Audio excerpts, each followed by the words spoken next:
So let's go ahead and get started. And I think today's session is going to be a treat. I'm really excited to have our esteemed colleague Megan Slayter here, who's a professor of dance and associate director of the School of Theater and Dance here at Western.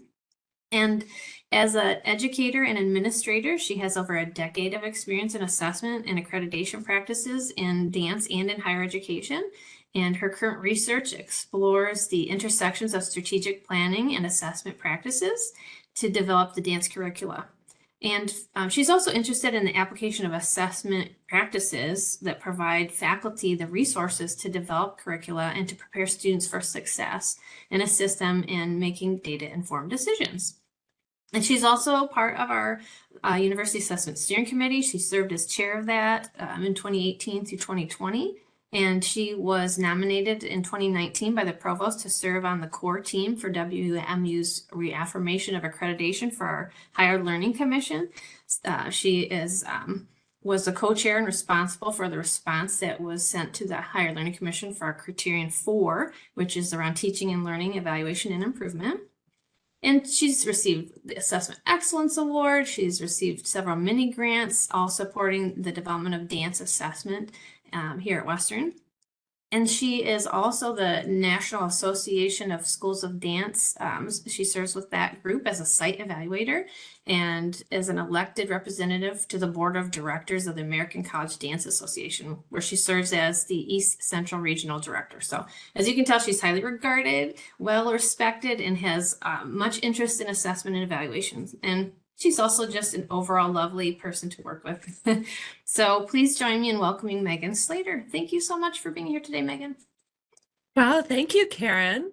I don't know that I've ever had my bio read before like that. I'm impressed with myself. That's amazing. Well, thank you all for being here today. I'm going to go ahead and share my screen.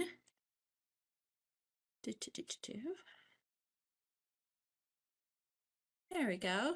Can we all see the slides? Excellent. So what I'm sharing with you today is adapted from a presentation that I gave for National Dance Education Organization, or NDO, it was just a few weeks ago, actually, for their Dance and Data Special Conference. So really focusing on how we can use data to make informed choices. And I think that it's really the approach and what I was sharing is very applicable just in general to how we look at program assessment and developing good program assessment, different than perhaps individual learning assessment or individual classroom assessment. So I was going to start with a little bit of who I am, but Karen did a really great job with that overview. Suffice to say, I started working in assessment in 2009 as a very junior faculty member, like appointed to a committee, the assessment committee, and having no idea what any of it was, and just really becoming intrigued and excited by the possibility presented by assessment data, how it really can show us or tell us what we may feel anecdotally is true through our experiences with our students.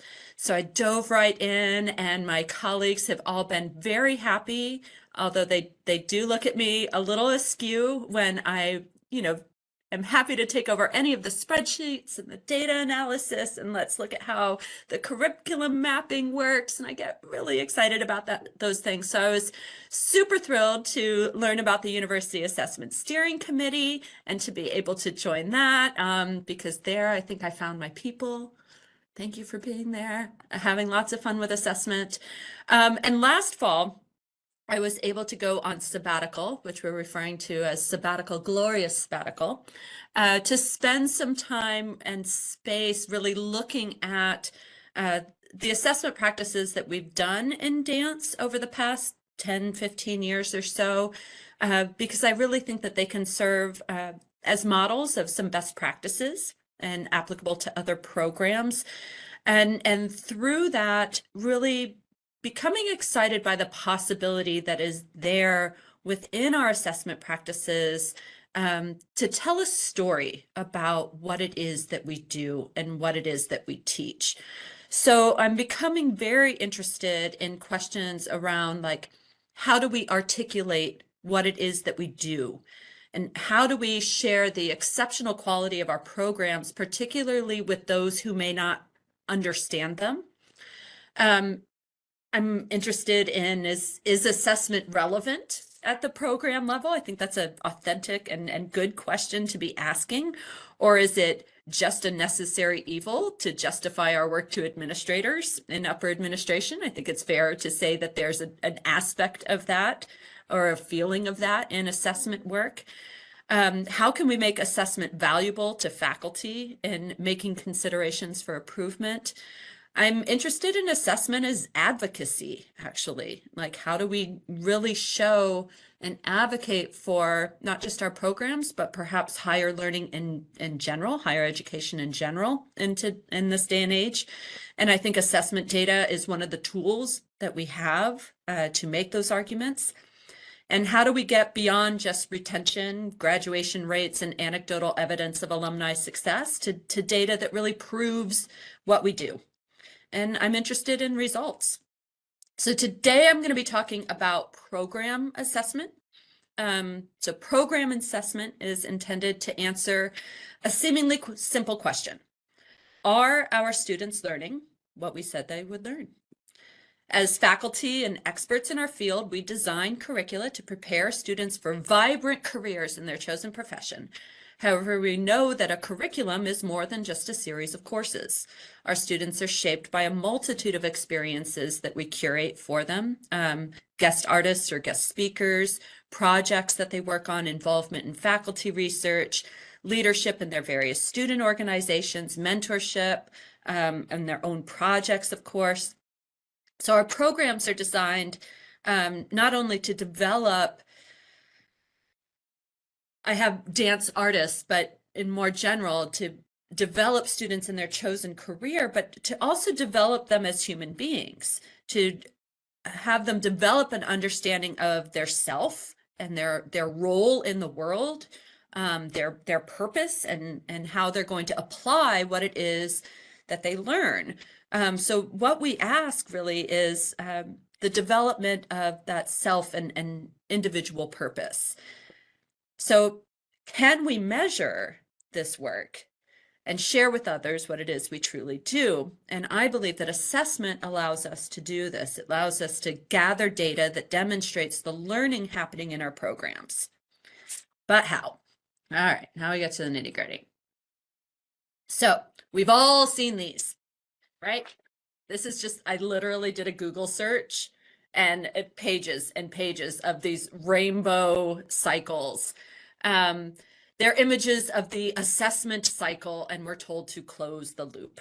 Whether they have 4 steps or 6 steps or more steps, they all describe a process wherein we articulate some sort of goal or outcome for learning. We consider how we could measure achievement for that goal. We design a method to gather information. We discuss what we think that data could be telling us, and then make changes to our teaching or our curricula or our programs based on that information. It is a cycle because we do it over and over and over and over again. As dancers, we understand this because we are constantly working improvement through repetition. I have done probably 1,000,000 tandus in my life. You know, you keep working on something over and over and over again. So that idea of improvement with repetition, I think, is really important, and something that can sometimes get lost in this idea of the assessment cycle. So what I'm going to do today in this presentation, I'm going to share a multi-year assessment process. So I'm going to be looking at about 10 years, actually. I'm going to take you on this journey, the last decade around this single student learning outcome that we have here in the Bachelor of Arts in Dance in particular, that upon completion of the program, the student will be able to articulate and apply a personal aesthetic related to their career goals. Okay, I know it's actually really 2 outcomes. Well, really, it's more like 3, but more on that later.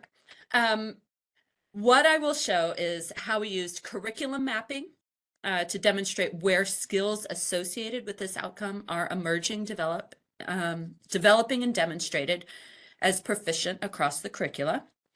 I will further show how we collect and analyze the data around this outcome, how it is shared with faculty, how we used it to make substantive changes, and I will show the results of this work demonstrating student success.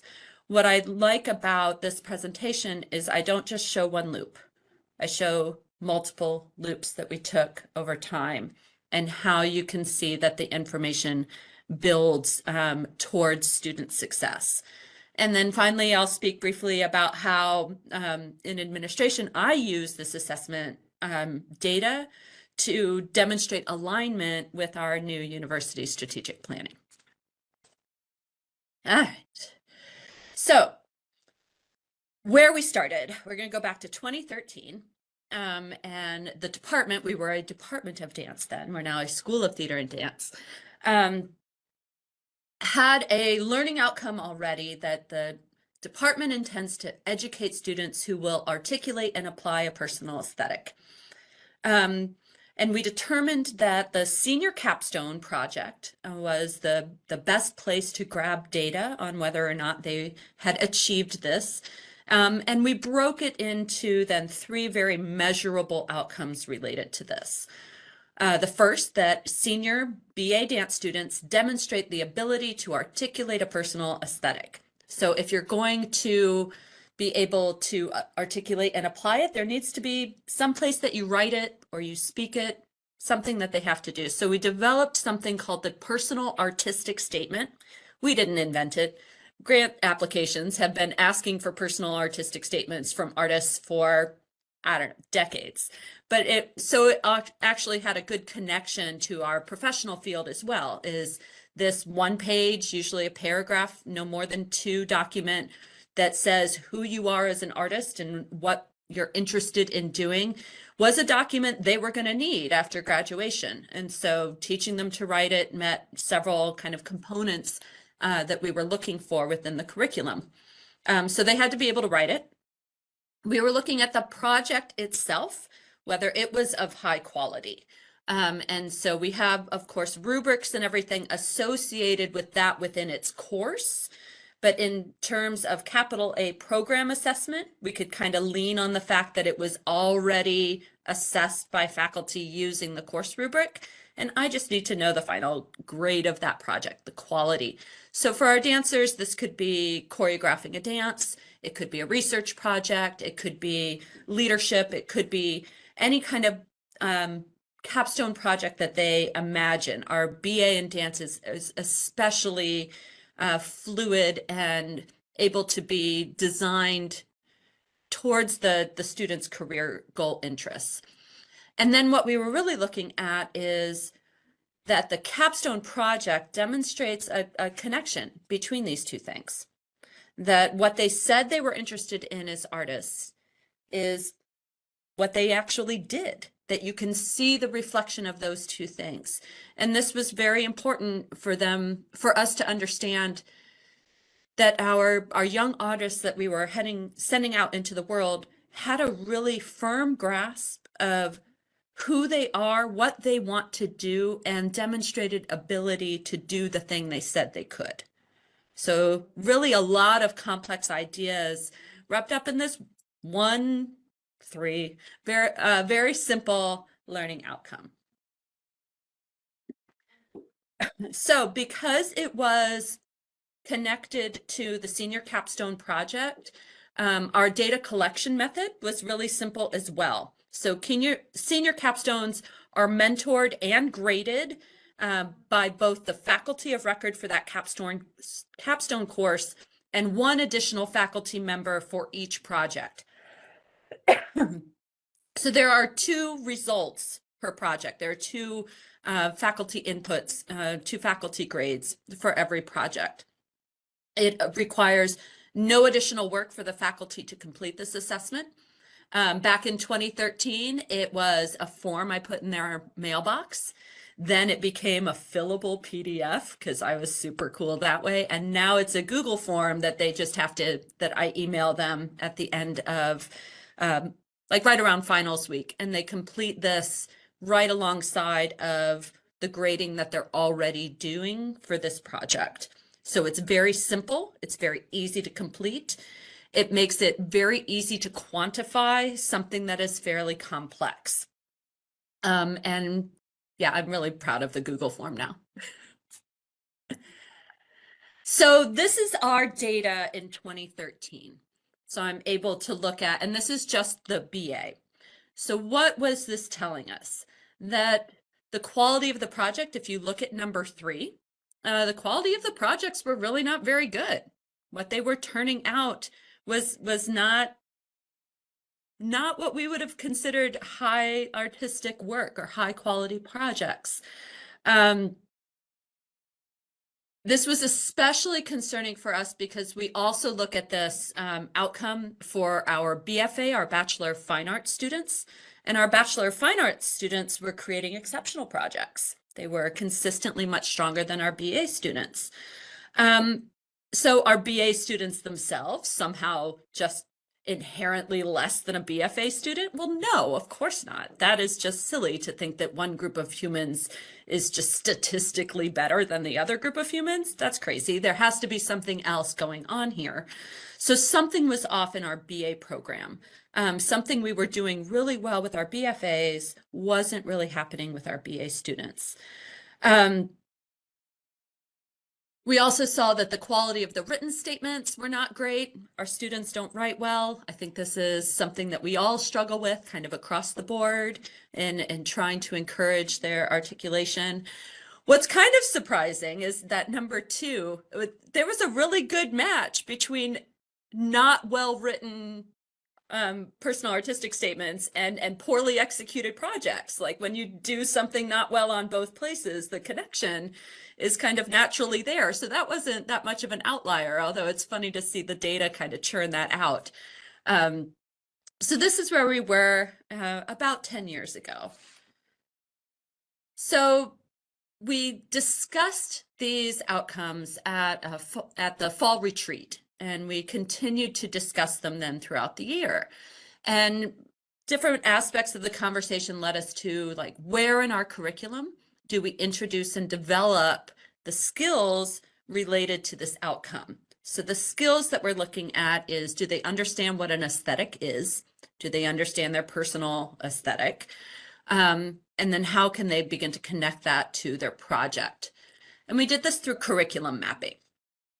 So these are just the courses that are associated with this integration of theory and practice, this articulate and apply the personal aesthetic.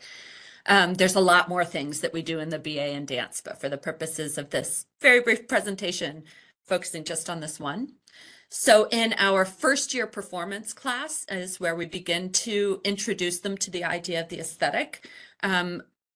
I teach that course. I make sure that they understand what an aesthetic is. So we talk about a ballet aesthetic, a hip hop aesthetic, a hula dance aesthetic, that there's aesthetic in all of this. And then I have them write an aesthetic autobiography, which is an explanation of where they are as artists and how they think they got there.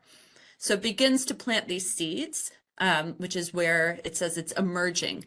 It's further developed, as you can see, in Dance Composition 1. This is our first choreography class. It's developed within the electives, so other choreography classes, history classes, the dance pedagogy class. It was important to us that the BA in dance has several electives that regardless of what a student may have chosen, that they're going to hit a development of this somewhere in the curriculum. So regardless of if they choose only to take dance composition and technology, they're going to get a development of this idea. So the artistic,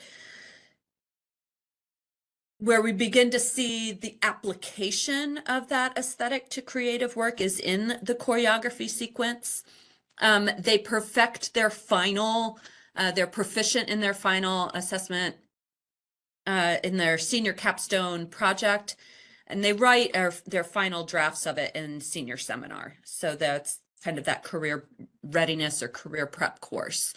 And then we're able to get that snapshot data for our assessment opportunity through that senior capstone project, that BA capstone.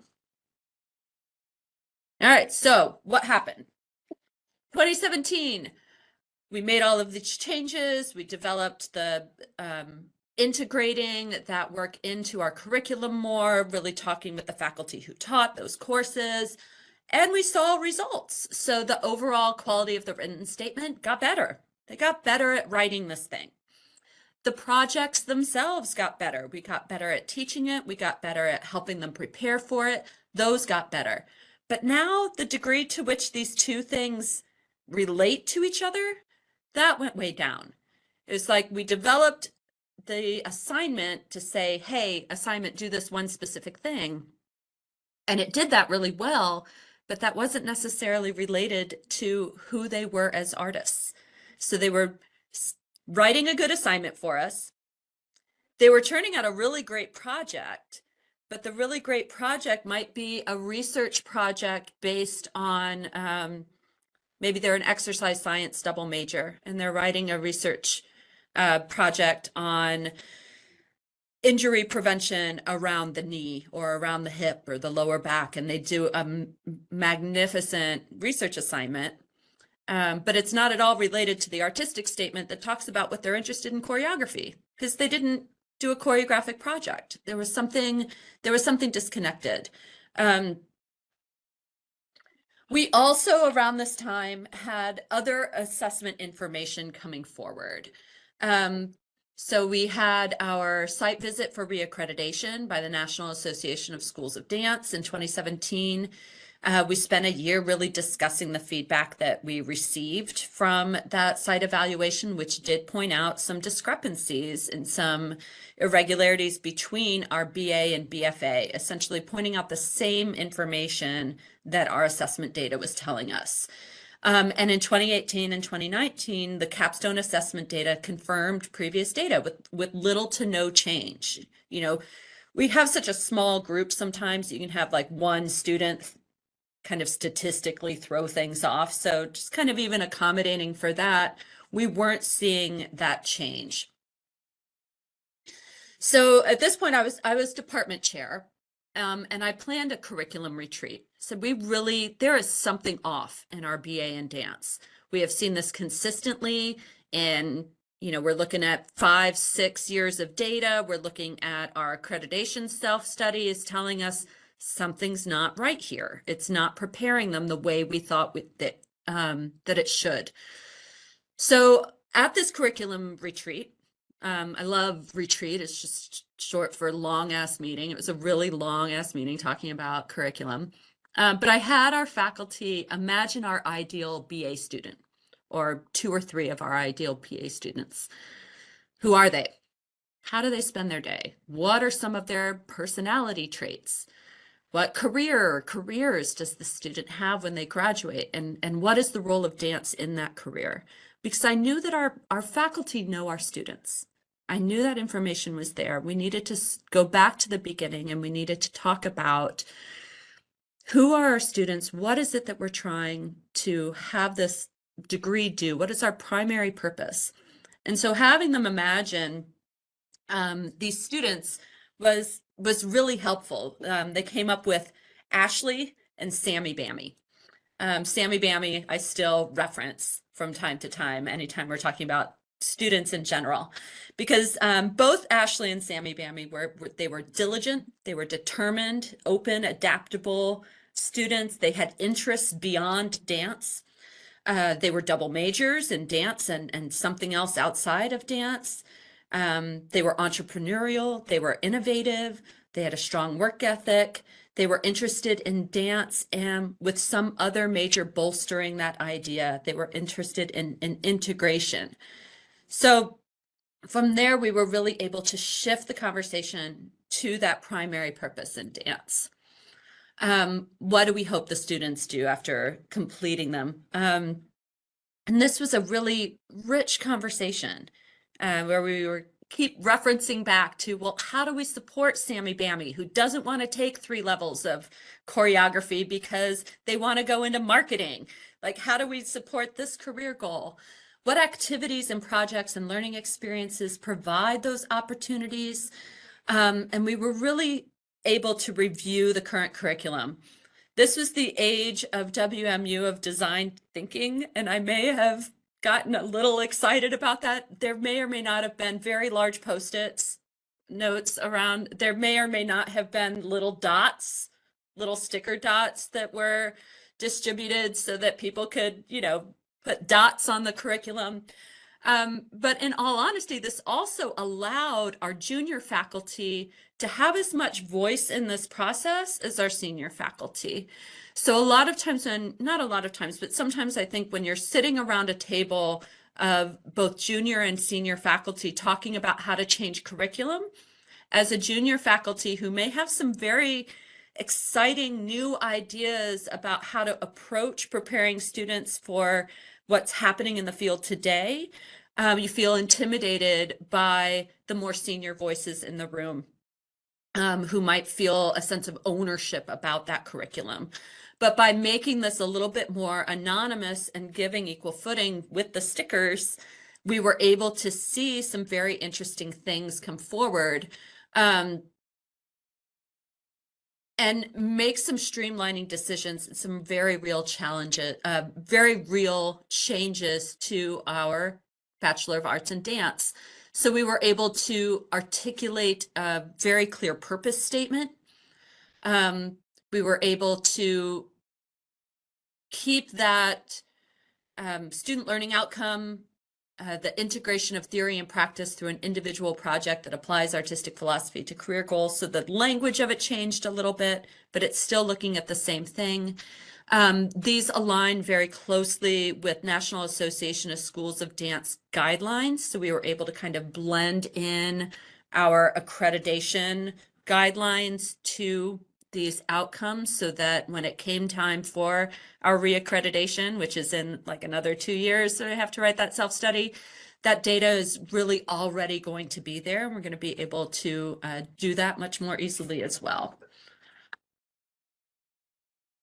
So what happened? We started to implement the changes associated with this curriculum almost immediately. So even though it took that curriculog process of a year or two to get it all the way through the system, we were applying these changes in anticipation of them being approved. So making exceptions for students who were in the previous catalog. And we also were really thinking and talking very differently about the BA in dance at this point, just within our community. And what we saw then is the written statements were strong, the projects were strong, and the students really understood who they were and how their project connected to their career goals and how it connected to who they wanted to be as dancers. They were getting it. And they were making choices about their senior project very, very much based on preparing them for the job that they wanted right out of graduation. So how do I connect this information? So we have this brand new strategic plan, it's 2022-23, and there's lots of really wonderful things in it, but kind of narrowing in on this academic excellence goal, that we empower one another to develop the skills and knowledge needed to succeed in life by making a positive difference in the world by leveraging our institution's academic strengths. So when I think about the story that I just told you, the 10-year story of how we're trying to prepare students for success, I think it aligns very closely with this goal. And when I look specifically at Objective 2, which is saying to engage every student in experiential education, the senior capstone absolutely is experiential. This is a fully realized project that they're doing that deepen their understanding through application, from their personal artistic statement that they write the first draft of in their freshman year. It's developed throughout the curriculum. It's articulated and finalized in the BA capstone project and realized through their capstone project. Absolutely shows a deepening understanding and an application of who they are as artists. Increased connections between WMU and the broader community. Not every project, but there are certainly projects that connect outward into the community, and prepare them for meaningful, long-lasting careers.